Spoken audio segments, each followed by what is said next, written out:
第1182章强者迭出。一望无际的蔚蓝天空之上，低沉的雷鸣之声响彻不断，厚压压的乌云给人一种极度压抑的感觉。轰！厚厚的乌云之内，一道宛如银色巨蟒般的雷霆突然撕裂天际，暴掠而下，然后被一方石台之上的一道人影应接而下，旋即宛如实质般的丹香顿时弥漫而开。哈哈，我成功了！在那万众瞩目下，那名发须略有些偏白的男子仰天狂笑，在他手中，一枚龙眼大小的丹药正散发着迷人的光泽。对于男子的这种失态大笑，在场的倒是无人指责，反而望向前者的目光有着许些炽热。一名能够炼制出7品终极丹药的炼药大师，不管到何处都是绝对的上宾待遇。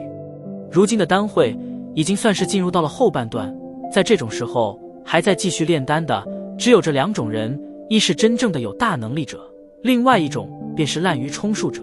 当然这种局面自然是以前者居多，毕竟没有多少人的脸皮能够厚到在这种场合丢脸的地步。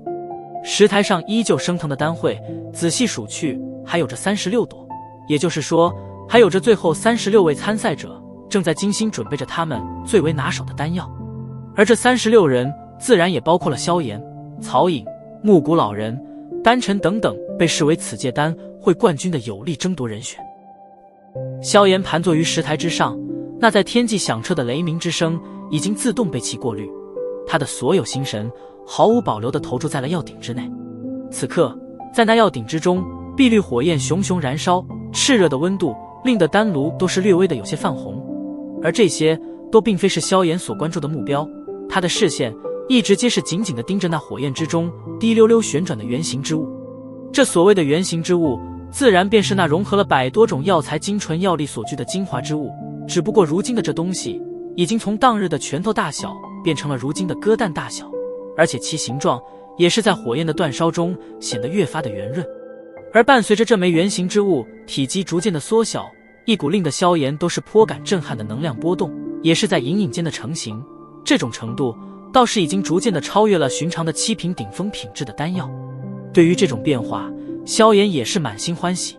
如今的他越发的有信心能够将这生骨融血丹给提升至8品之阶。压抑下心中的细微激动，萧炎急忙稳守心神。如今已经是最为关键的时刻，可容不得有半点的分心。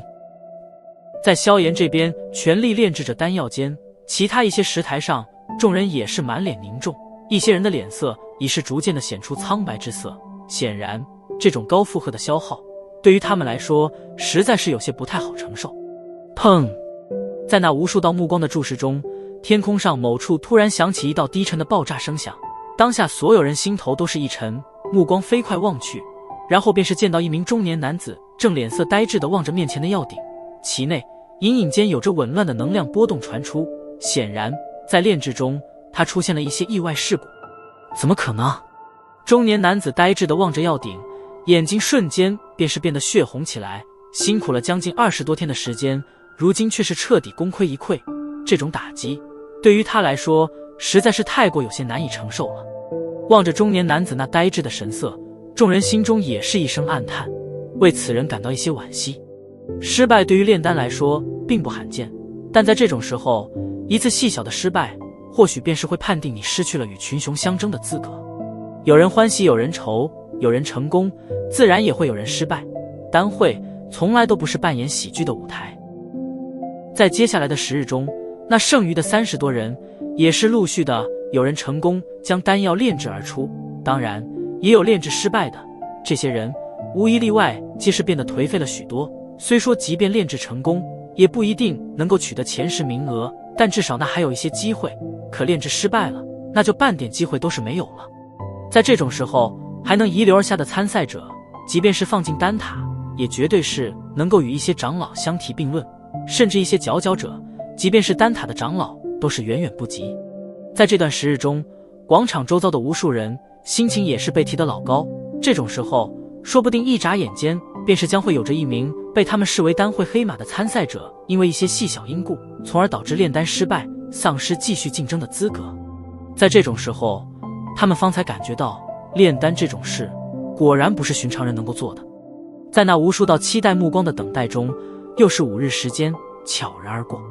在这5日中，有9人成功地炼制出了丹药，其中品质最高的是一枚7品高级的丹药。这枚丹药一出世，立刻便是引动丹雷，那连绵起伏的雷鸣之声，令得不少人看得心惊胆战。而将这枚丹药成功炼制而出的人，是一名面色有些苍老的老者。此人想必是在大陆上有着一些名声，因此对于他能够率先将7品高级丹药炼制而出，倒也并未显得太过诧异。当然，有人成功，自然会有人失败。5日之内，9人成功，也有7人失败，最后在众多惋惜目光中，极为不甘地选择了退出。随着这16人的退出，再加上早先因为一些缘故退出的参赛者，如今还能遗留在石台上继续炼丹的，已经只有17人。时间的筛选最为精准，如今所留下的17人，光从气息上来看，便绝对不是寻常人。其中胸口徽章等级最低的，也是一名7品中级的炼药师，最高者赫然又是一名真正的8品炼药宗师。这位8品炼药宗师，萧炎很陌生，而且他以前也并未注意到此人，显然前者是故意隐藏了气息。这位陌生的8品炼药宗师是一名灰发老者，苍老的脸庞如同橘皮一般，很显然，这一位应该也是一位老一辈的强者。不过虽说他外貌不佳，可其脸庞倒时刻布满着温和笑意，看上去倒是比木谷老人要顺眼许多。时间是最为的筛选极其，他从那上千人数的参赛者中洗去铅华，将那些真正的强者遗留了下来。没想到竟然会是清华老头。高台之上，玄空子等人望着那终于是从人海中显露而出的灰发老者，也是微微一怔，旋即对视一眼，有些无奈。这老家伙还真是拉得下脸，我看他要顶内的波动，恐怕是8品丹药。美妇轻轻点了点头，道：这老家伙生平的夙愿便是收一种异火。当年他与药尘在那鬼地方待了好几年时间，可最后却依旧是被药尘得到了古灵冷火。如今有机会得到3000焰炎火，他自然是要来试试。那名皮肤黝黑的老者道。玄空子无奈摇头，然后目光突然转向了某处石台，那里一身黑衣的木谷老人正凝神地炼制丹药。此人的气息直到现在都是被其特意隐藏，而且他的容貌也是做了手脚，不知道又是何方高人。难道是哪个拉不下脸故意乔装而来的老家伙？美妇黛眉微蹙道：不知，不过待得丹药雏形成型，他必然掩饰不了气息，到时候一看便知，只要不是魂殿的人，那便最好。闻言，美妇等人也是微微点头。蔚蓝的天空之上，狂风呼啸，乌云早已经散去，然而低沉的雷鸣声却不知从何响起，依旧不断地在这片天地回响。这种奇异一幕令得不少人暗感惊异，但一些阅历足够之人却是能够知道，这些雷声并非从天际而来，而是从那些石台上的药鼎之中传出。轰！猛然间有着一道低沉声音响起，还不待众人急忙转移目光，便是感觉到一股磅礴的能量波动突然闪电般的从一处石台上暴涌而出，伴随着这股能量的涌动，天际上的乌云瞬间便是凝聚，无数银蛇四下窜动。是宋清！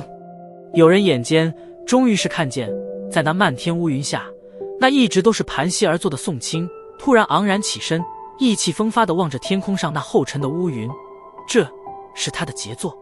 此次出现的丹雷比以往任何一次都是要显得更加的狂猛，这足以令得他为之骄傲。居然是7品顶峰的丹药，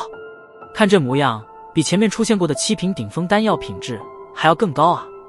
在这漫天雷霆的映衬下，宋清手掌缓缓升起，一枚异常圆润的丹药，犹如一枚璀璨的夜明珠一般，被其高高举起。这一霎，天际雷霆响动，听得那雷霆巨声之中掺杂的众多惊呼声，宋清脸庞上也是缓缓勾起一抹张狂笑意，旋即噙着一丝挑衅的目光直射远处的石台，那里是萧炎的所处之地。